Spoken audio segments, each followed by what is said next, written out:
Okay, now here is a data set that we are going to use for binary logistic regression. Let's have a look on the variable view. We do have the age of the mother, which is continuous variable, the face washing, which is categorical and coded as 1, at most once a day without soap, 2, twice a day without soap, and 3, at least once a day with soap. So while we are just doing a logistic regression, we'll make this was a code 1 at most once a day without soap will be a reference category. Okay, trachoma is an outcome variable. So you see, yes for 1, a patient, an individual with trachoma will be coded as 1, which is yes, and without trachoma will be coded as no and 0. And be sure and be careful that yes. Okay,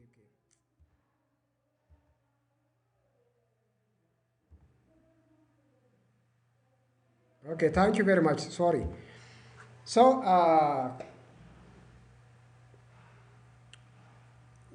be careful while we are coding the outcome variable in binary logistic regression. We need to code the outcome of interest as 1 and the remaining as 0. You should not code as 1 and 2 or whatever. So the outcome of interest especially, if you code it as 2, it could take as a 0. So we need to code the binary outcome as 1 and 0. So this is the way how the variable is coded.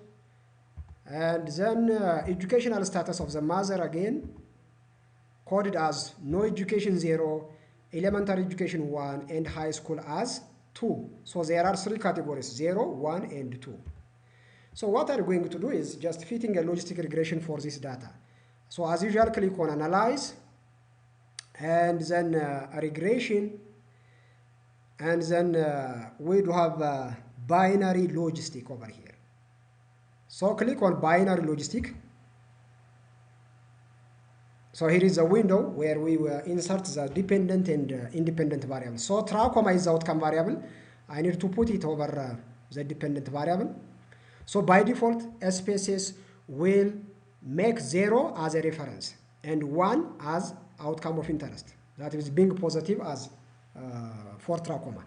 Okay, now we need to just take all these predictor variables or independent variables in the covariates box.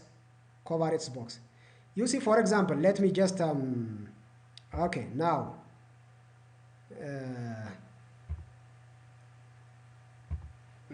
let me just reverse the variables over here. If you want to make the interaction of 2 variables at a time, you see this A star B will be used as to enter 2 variables as an interaction effect on the outcome variable. So this A star B is in order to put predictor variables to know their effect measures, modification or interaction effect. But for this, in this case, we are not interested to know the interaction effect, because there is no hypothesized value or any hypothesis with any interaction between these 3 variables. So hereafter, what we are going to do is click on categorical, and so we need to take the categorical variables into the category box, frequency of face washing and educational status are categorical variables. And hereafter, we can just choose the reference category for each categorical predictor variables. For example, for face washing, I want to make the first category as the reference. Face washing at least once a day without a soap to make it as a reference. So click on first and then click on change. Then automatically in the bracket it will be made as first, Educational status may be the lower the educational status, the higher the probability of getting the trachoma. So that let's make the last category. That means higher or higher educational status could be as the reference. So compared to the higher educational status, the lower educational status might be a risk factor for having a trachoma. So let's make it as a last. By the way, here in the bracket, if it says indicator, by default that is the last one. So unless and otherwise I change it to the first, By default, SPSS will make the last as a reference category. So for the educational status, the last one is a baseline or reference. So click on continue. And here in options, click on options.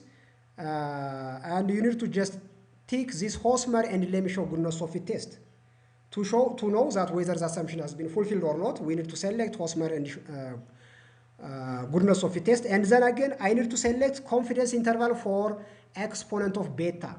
I want to report the odds ratio in the form of exponent of beta e raised to b with the confidence interval of 95%. So these are very important. So hereafter I can say continue and then OK. Okay, so here is the output of the logistic regression analysis, Here is the case processing analysis table. That means the number of observations total are 80. So there is no missing value. The missing value is 0. Total number of observations are 80. So here is a table which could show us the number of observations and the missing value. And the dependent variable coding, no is 0 and 1 is yes. Categorical variable coding for the predictors. Educational status, no education, coded as 1. Elementary education, again, you see, for example, see the combination of this 1 and 0. So, no education, frequency, number of observation, 16. Parameter coding, 1 and 0. So, it is not a reference group, because there is a combination of 1 and 0. So, it is not a reference group. Elementary education, again, 0 and 1. Again, it is not reference category because there is a mix-up of 1 and 0. But the last education status, high school and above, is coded as 0, 0. So this is the reference category. So compared to or relative to high school, what will be the effect of elementary educational status, no educational status on the trachoma status? That will be. So the categorical variable coded as 0, 0 will be the variable that is taken as the baseline. So there will not be beta coefficient or odds ratio for this reference category in the output, in the estimates table next that we are going to see. Frequency of face washing, at most once a day, is coded as 0, 0. That is the reference. Twice a day without soap, this is coded as 1 and 0. So this is not reference. At once a day with soap, 0 and 1. So this is not reference. So the reference for this is once a day without soap, So this is really very fundamental to appreciate the coding of the variables. So the classification of the table, again, trachoma with trachoma, it says this might not be that much important because it cross-classifies the outcome variable with the outcome variable itself. Okay, variables in the equation, in the first step, that is the model without the predictor variable. That is step 1. The null model. And variables not included in the null model are listed here. The age of the mothers, face washing frequency, and educational status are not included in the null model. Step 1, it says step 0. That is the 0 model or the model without the predictor variables. Okay, now the second step is the block method, that is the enter method. We have already entered all the variables at a time. But if we want to use a stepwise regression, I will show you later on. But in this case, since we have entered all the predictor variables at a time without any stepwise regression, it says the enter method. So the omnibus test of model coefficients for this enter method is given here. So all the step 1, the block and the model are statistically significant here. The p-value are less than 0.05. So the omnibus test of this model coefficients tells us that the full model is statistically significant than the null model compared to the previous one. The null model is this one. Step 1, that is the model without predictor variables. And here is the model with the predictor variables. So the omnibus test tells us that it is statistically significant, Okay, in the model summary table again, you can have a look at over here. -2 log likelihood. The unexplained variation is around 56%. So the explained one is 100 minus 56. That means around 44% of the outcome variable. That means the variation in the trachoma has been explained by these three predictor variables. Okay, now the Hosmer and Lemeshow goodness of a test, that is the p-value telling us that the assumption for logistic regression has been fulfilled because the p-value is greater than 0.05. That is really very interesting. Okay, now let's proceed. This is a contingency table of the observed frequency with that of the expected frequency that has been used for the calculation of the chi-square tests here, for especially the omnibus test. Again, here is the classification table, the outcome variable against the outcome variable. That might not be very interesting. So now the last table, which tells that the variables in the equation will tell us the effect of each predictor variable on the outcome variable. For example, age with beta coefficient, and the exponent of the beta, that is the odds ratio, is given here. If you want the beta coefficient, it is here. If you want the odds ratio, it is given here. The confidence interval and the p-value. And actually the p-value for the age is not significant, so no need to interpret. That means that the age of the individuals does not have any statistical significant association with the trachoma.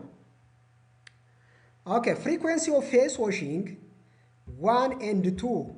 That means 1 in this case is washing their face at most twice without soap, and the one coded 2 is frequency of face washing at least once with soap. The beta coefficients are negative, and the p-value here for the first category is not significant, but for the last category, for face washing with soap, is statistically significant, you know. Compared to those individuals who are washing their face at most once without soap, those who are washing their face at least once a day with soap are less likely to develop trachoma, you know. By how much? It is the odds ratio is given here. So the reduction of the probability of getting trachoma will be around 98%.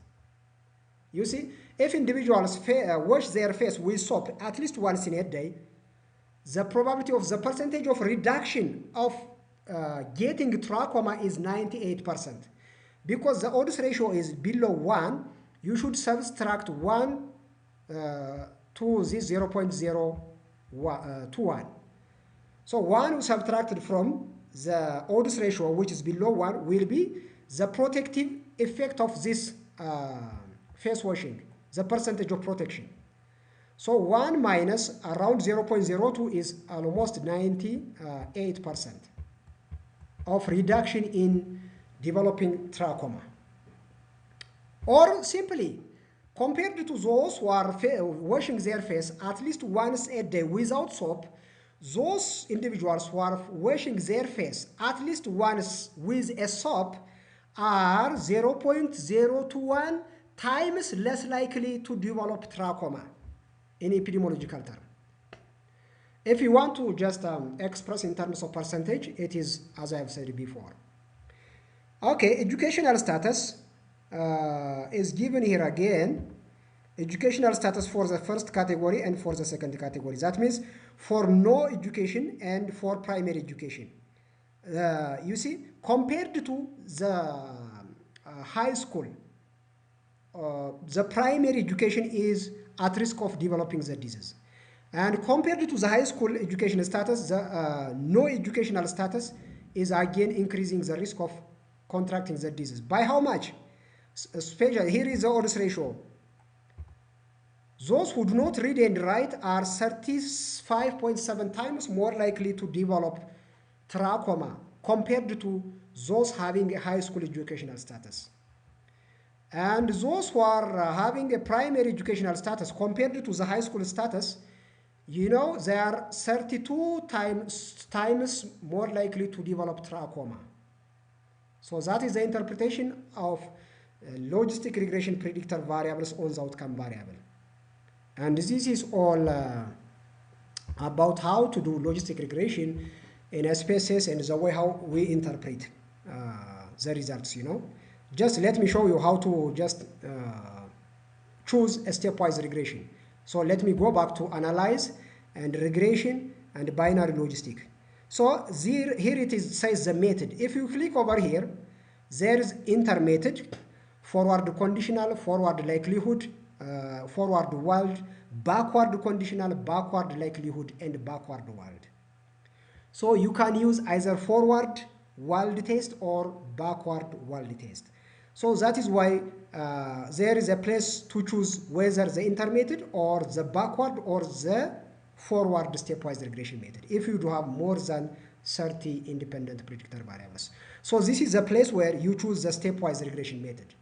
Okay. So this is all about today's class, and especially for logistic regression. Thank